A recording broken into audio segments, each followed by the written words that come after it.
NEET counselling 2026 already start हो चुकी है। आई नो आप सब कंफ्यूज होंगे क्योंकि अभी तक तो रिजल्ट भी नहीं आया है। तमिलनाडु के फॉर्म आज से ओपन हो गए हैं। 29 जून दोपहर को 12 बजे से तमिलनाडु के फॉर्म ओपन हो गए हैं। अगर आप भी तमिलनाडु स्टेट में पढ़ना चाहते हैं तो चाहे आप तमिलनाडु से हो या फिर आप किसी और स्टेट से हो, आप अप्लाई कर सकते हो। अब जैसे ही आप अप्लाई करते हो तो बहुत सारी टर्म्स एंड कंडीशंस हैं और बहुत बड़ा प्रोस्पेक्टस है। तो इस वीडियो में हम बताने वाले हैं आपको कि क्या क्या चीजें हैं जो आपको ध्यान रखनी है, फीस कितनी है, सीट मैट्रिक्स क्या है और साथ साथ कौन सी कैटेगरी आपको फिल करनी है, आपके लिए रजिस्ट्रेशन अमाउंट क्या रहने वाला है, सिक्योरिटी अमाउंट क्या रहने वाला है, डिसकंटिन्यूएशन फीस क्या रहने वाली है, डॉक्यूमेंट्स क्या चाहिए, वो सारी की सारी चीजें जो प्रोस्पेक्टस ऑलमोस्ट 100 पेजेस का है वो आपको नहीं पढ़ना पड़ेगा इस वीडियो के बाद। सो मेक श्योर करें अगर आप भी तमिलनाडु में अप्लाई करने वाले हैं इस वीडियो को आप एंड तक देखें। जैसे ही आप अप्लाई करने जाएंगे सबसे पहले तो जो आपको वेबसाइट दिख रही है स्क्रीन पर, आप इस वेबसाइट पे जाकर के अप्लाई कर सकते हैं। यहाँ पे जाने के बाद आपके पास दो ऑप्शन आते हैं, यूजी या पीजी। ऑब्वियसली आपको यूजी बीपीएस के लिए अप्लाई करना है, लेकिन तमिलनाडु स्टेट में आपको दो कोटास मिलेंगे। पहला है गवर्नमेंट सीट के लिए, दूसरा है मैनेजमेंट और एनआरआई कोटा के लिए। अगर आप तमिलनाडु के ही स्टूडेंट हैं तो आप गवर्नमेंट सीट के लिए अप्लाई कर सकते हैं, लेकिन अगर आप तमिलनाडु के बाहर के हैं तो आपको सेल्फ फाइनेंसिंग ऑप्शन या मैनेजमेंट कोटा या फिर एनआरआई कोटा में ही अप्लाई करना पड़ेगा। अब दोनों में डिफरेंस क्या है? जो गवर्नमेंट सीट है उसके लिए रजिस्ट्रेशन फीस है 500 रुपीज, लेकिन मैनेजमेंट कोटा और एनआरआई कोटा की रजिस्ट्रेशन फीस है 1000 रुपए और साथ साथ सिक्योरिटी अमाउंट भी अलग अलग है। गवर्नमेंट के लिए जो सिक्योरिटी अमाउंट है वो 30,000 रुपीज है, लेकिन मैनेजमेंट और एनआरआई सीट के लिए जो सिक्योरिटी अमाउंट है वो 1 लाख रुपए है। और अगर मैं बात करूँ फॉरफेचर की, मतलब कि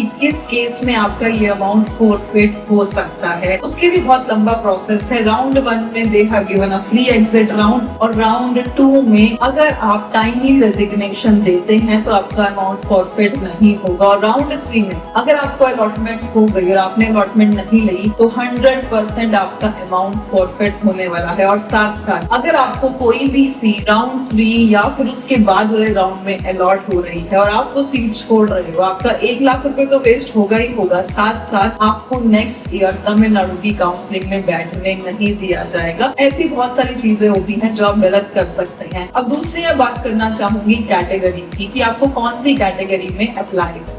सबसे पहले बात करते हैं गवर्नमेंट कोटा में। गवर्नमेंट कोटा में A category, A1 category, B, C और डी, ये 5 कैटेगरीज हैं। ए कैटेगरी है 85% गवर्नमेंट मेडिकल कॉलेजेस की, कैटेगरी A1 है एज कोटा वालों की, कैटेगरी बी है गवर्नमेंट कोटा लेकिन उसमें सेल्फ फाइनेंसिंग की, कैटेगरी सी 85% डेंटल के लिए, category D government quota self financing in dental colleges. तो अगर आपको MBBS के लिए अप्लाई करना है तो कैटेगरी सी और डी वैलिड ही नहीं है।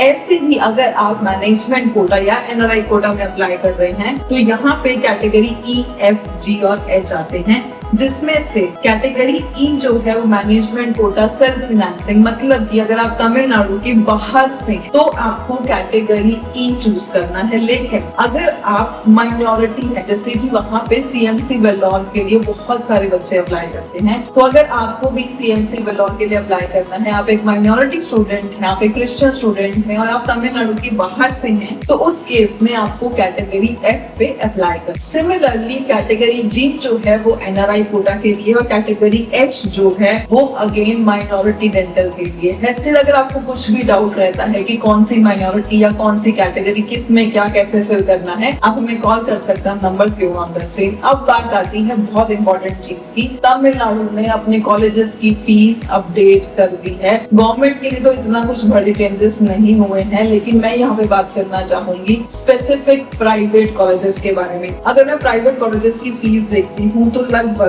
सारे कॉलेजेस की जो फीस है वो 15 लाख रुपए मैनेजमेंट कोटा में है और एनआरआई कोटा में 27 लाख रुपए पर ईयर फीस है। लेकिन कुछ कॉलेजेस ऐसे भी हैं जिनकी फीस 16,20,000 रुपए है प्राइवेट कोटा में और एनआरआई कोटा में 30 लाख रुपए फीस है। तो डिपेंड करता है आप कौन सा कॉलेज चूज कर रहे हैं। गवर्नमेंट के केस में फीसेस ऑब्वियस है बहुत कम है। रही बात कट ऑफ की कि कट ऑफ कितनी जाएगी, उसके लिए जल्दी ही हमारी नेक्स्ट वीडियो आएगी जिसमें मैं आपको college wise price cut off बताने वाली हूँ। सो मेक श्योर करें हमारे चैनल को आप सब्सक्राइब करें ताकि लेटेस्ट इन्फॉर्मेशन आपको मिलती रहे और आपका कुछ भी अपडेट मिस ना हो। एंड लेट मी टेल, अगर आप तमिलनाडु में एडमिशन लेते हैं और किसी वजह से अपना कोर्स डिसकंटिन्यू करते हैं तो उस केस में तमिलनाडु ने इस बार डिसकंटिन्यूएशन फीस भी लगाई है, जिसका अमाउंट 10 लाख रुपए है। तो ये सब चीजें आपको ध्यान रखना जरूरी है। ऐसा ना हो कि आप एडमिशन ले रहे हैं बाद में आपको पता ही ना हो, या फिर आप फंस जाएं कि अब इसी कॉलेज में पढ़ना पड़ेगा। छोड़ भी नहीं सकते हैं,